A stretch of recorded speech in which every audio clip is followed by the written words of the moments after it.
Muy buenas tardes, doctora Zambrano de Peris, Oscar y Cristina, docente de la materia de Derecho Internacional Público 1. El grupo de trabajo número 16, conformado por Añasco Sonia, Jiménez Andy, Villarreal Miriam, Villagómez Patricio y Añasco Gloria, expondremos a continuación sobre la protección diplomática. El derecho internacional empieza a concretarse desde el instante en que los estados observan la necesidad de establecer un vínculo entre el individuo y el Estado, de tal forma que esta relación se considere sagrada. Es así que la protección diplomática viene a formar parte del derecho internacional como desarrollo jurídico y aplicable, como medio de solución pacífica que asume un Estado. El objetivo de esta exposición es ampliar los conocimientos sobre la protección diplomática, su relación con los derechos humanos, a fin de establecer si existe algún obstáculo jurídico para su aplicación y si la misma cumple con su objetivo de salvaguardar tanto a nacionales como a extranjeros. ¿Qué es la protección diplomática? La protección diplomática es la manifestación efectiva de un Estado para amparar a un nacional, en el caso de que este último sufra algún tipo de perjuicio u omisión de un derecho propio por parte de otro Estado, vulnerando con ello lo que establecen las normas del derecho internacional. Pero para que la protección diplomática llegue a concretarse como un ejercicio que aplican los estados, esta ha tenido una gran evolución histórica, misma que empieza desde el siglo X, pero solo hasta el siglo XVIII que Emer de Batel integra sus ideas para sentar las bases del derecho internacional, enfocándose en esencia en los derechos del ciudadano y las obligaciones de los estados, para lo que en el siglo XXI la Comisión del Derecho Internacional de la ONU codifica el proyecto de la protección diplomática con la aprobación de todos los miembros de la organización internacional. Características de la protección diplomática. Derecho de un nacional. En tal sentido, el individuo a cual el Estado ajeno violente sus derechos puede ejercer ante su Estado nacional su reclamación para que éste último haga valer sus derechos frente al Estado que cometió el hecho ilícito.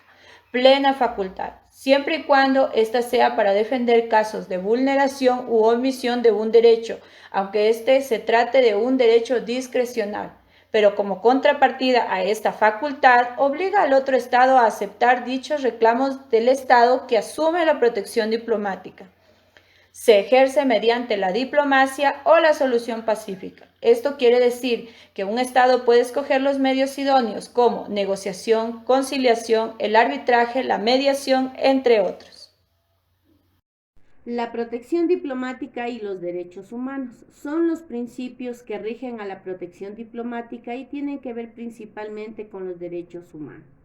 Es decir, que tanto la protección diplomática como los derechos humanos se complementan en un objetivo común, que es el proteger los derechos de todos los seres humanos. Al ejercer la protección diplomática, se está utilizando el medio más idóneo para dar protección y que se respeten los derechos humanos.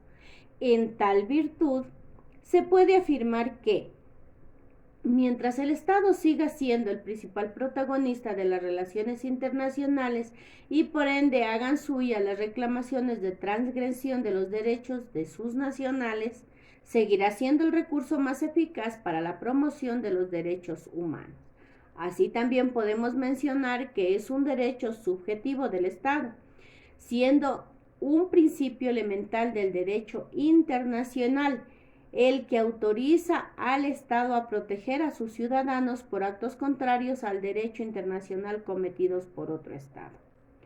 La competencia discrecional de un Estado quiere decir que tiene la facultad, que es el ordenamiento jurídico que otorga a un juez o funcionario para que decida según los principios y considere justificadamente de aplicación a la norma jurídica.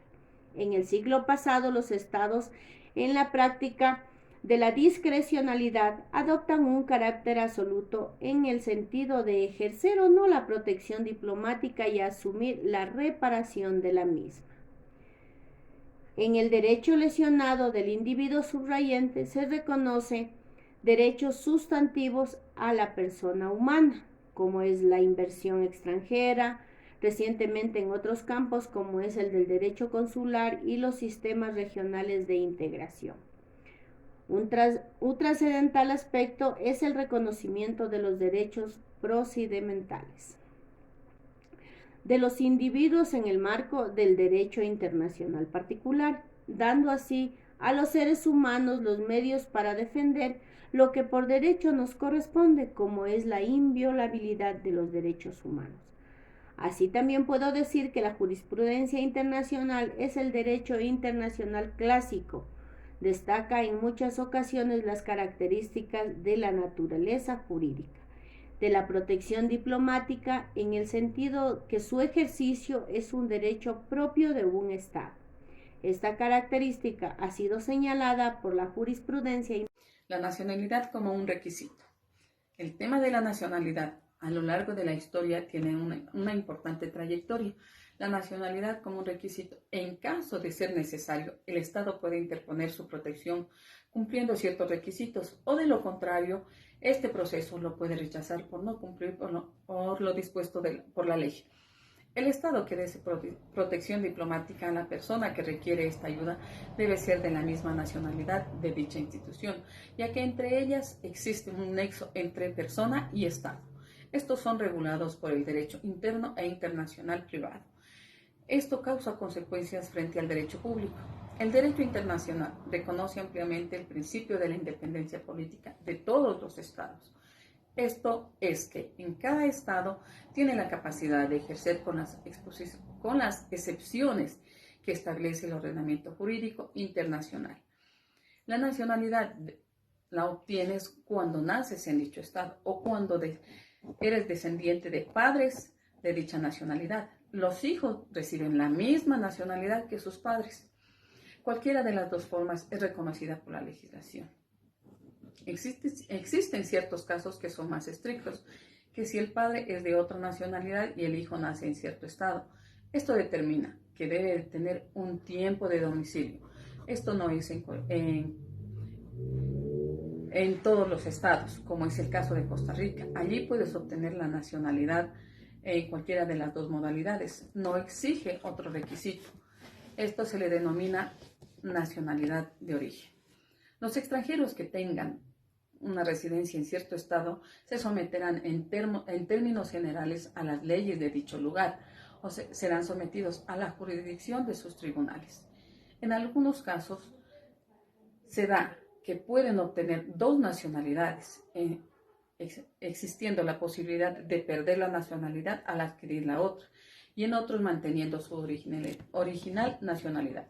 Algunos casos, el individuo adquiere alguna nacionalidad, esto se mantiene dando paso a pertenecer a algunos estados. Esto de acuerdo a las leyes que tengan cada uno de los estados. Todo esto se adquiere de acuerdo a los requisitos exigidos por cada estado. Es así que se denomina nacionalidad adquirida. Los estados con respecto a sus compatriotas que residan en el extranjero, estos están en el derecho de exigir al país de residencia el respeto y los derechos estándar mínimo internacional, como lo determina el ordenamiento jurídico internacional. Puede llegar a ser un trato de preferencia para el extranjero, dejando de lado al mismo propio ciudadano. El tema que me corresponde a mí es la protección diplomática y la asistencia consular. Asimismo, como la protección diplomática es un derecho internacional que rige en normas internacionales, y también son mecanismos de acompañamiento técnico y seguimiento en el exterior y en situación de alta vulnerabilidad de todo ciudadano que se encuentre en otro país y tenga asimismo la protección diplomática. Gozará de protección y atención prioritaria a través de los elementos y protección que tenga a su alcance la autoridad, todos los mecanismos que agote y tenga al alcance toda autoridad competente.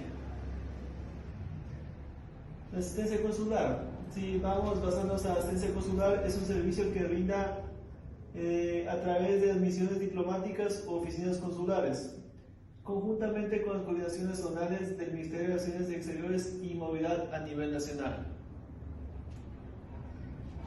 La asistencia consular también son funciones ejercidas por el cónsul del Estado acreditante conforme al derecho internacional en favor de sus coordinaciones de sus connacionales que se encuentren en dificultades en el Estado receptor.